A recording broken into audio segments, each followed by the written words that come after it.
Okay, we are joined by Seattle U head women's basketball coach Suzy Barcomb. Coach, can you get us started with your general thoughts on the upcoming season? I think every season is going to be different. You can't base anything on what you did the previous 2 years. And so for me, what I'm trying to do is get our newcomers acclimated as quickly as we possibly can. Trying to elevate our junior class so that they can be key contributors this year. And you know, we run a pretty complex offensive system, so it's about being on the floor and getting reps after reps after reps. We have a great preseason schedule that should set us up nicely for the WAC play. But like any good coach, you're really just looking forward to getting started. You just want the competition to begin, and you just want to get out on the floor rather than practice against each other nonstop. The Redhawks won the WAC tournament last season and earned a spot in the NCAA tournament. What did you and your team learn from that trip to Oregon? I think you learn that you're capable. You know, I think that clearly it was a historical accomplishment for Seattle U women's basketball. It shows that we were capable. We weren't playing very good basketball up until that tournament. You know, we had just come off a pretty heartbreaking loss to Grand Canyon, and then we kind of righted the ship against Bakersfield and finished off pretty well with Utah Valley, and then we just hit a hot streak in the tournament, and that lets you know that anything is possible. For us to get an opportunity to go play such an amazing program as Oregon was just, it's a gift, and it's something that you want to have happen over and over again. You lose Alexis Montgomery after a stellar Seattle U career. How do you replace your leading scorer from last season? Oh gosh, you don't replace her at all. I think that you retool, you reinvent, but you don't replace a person like that. We actually, I think, scored probably 62 to 65 points per game last year, and we lost 55 to 56 points by people who have graduated. So it's not a replacement. It is retooling and asking everybody else to step up and expand their role of what they did on the offensive end of the floor. You know, she created so much for us. Not just by scoring points. She created because they would always have the best defender on her, or they would double team her, and she has the court vision to be able to see the next person who is open. That's why she also recorded 2 triple doubles for us as well. Cierra Sanders has been selected to first team preseason All WAC by both coaches and media. What can we expect to see from Cierra this season? I think Cierra finally understands what she's capable of. I think Cierra understands that she needs to be impactful on the floor, and instead of just always relying on her speed and athleticism, Cierra is expanding her game and expanding her ability to score.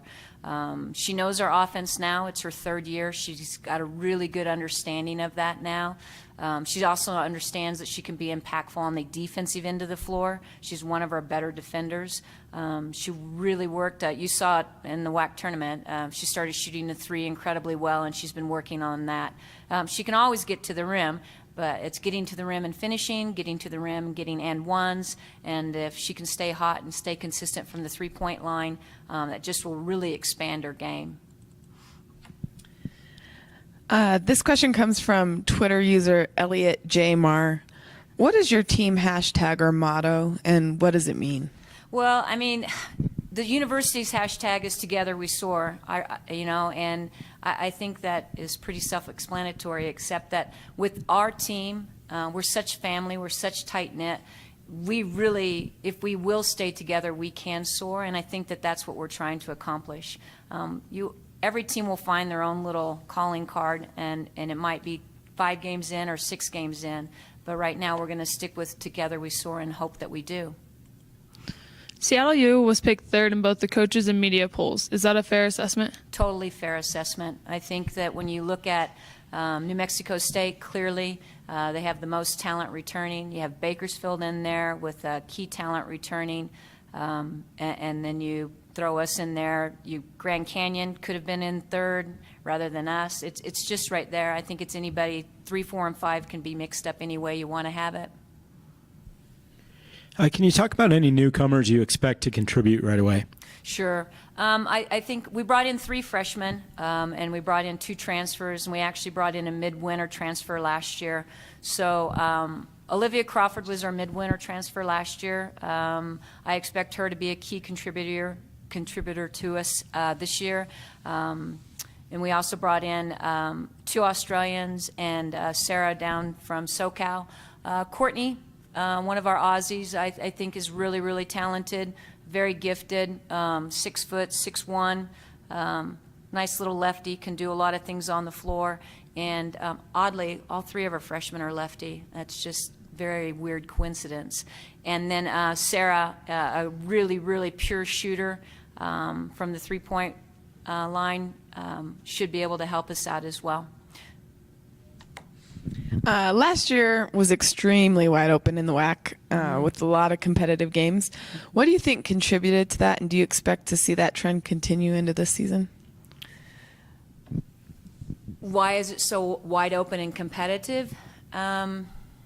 I think that, and I just said this in another interview, I think what you're also seeing is that you're seeing better talent come to the mid-majors because better talent now doesn't want to sit the bench at a Power 5 school, and they want to be impactful on a program. They want to put their stamp on a program, and so then what you have happen is you have better talent coming into the mid-majors. I think that's one key contributor. I think another one is clearly the travel. I think the travel wears out really quality teams sometimes. It evens the playing field, so to speak. I just also think there's been an evolution of women's basketball across the board, and so I think that you're seeing more internationals come in on the women's side, and you're just seeing the game rise to a new level, which is fantastic to see. Can you tell us a bit about your coaching staff this season? Ooh, I probably should be really patient. It's not really one of my strong suits, but I'm going to try being really patient. I'm pretty much a big-time competitor. I like to win. I hate losing more than I like to win. Rather intense, but we will play a little bit up-tempo. But with Princeton, it's all about read and react, and we're just really trying to get everybody ready to go. We need to have everybody step up, so I'm just going to be looking for anybody and everybody to come in and help us out. As student athletes, what do you expect from your players off the court? I always tell them, Chris, that I don't care if they're in the line at Safeway or QFC. They're still representing Seattle University. It doesn't matter where they are on campus. It doesn't matter if they're walking down a street. They're still Seattle University.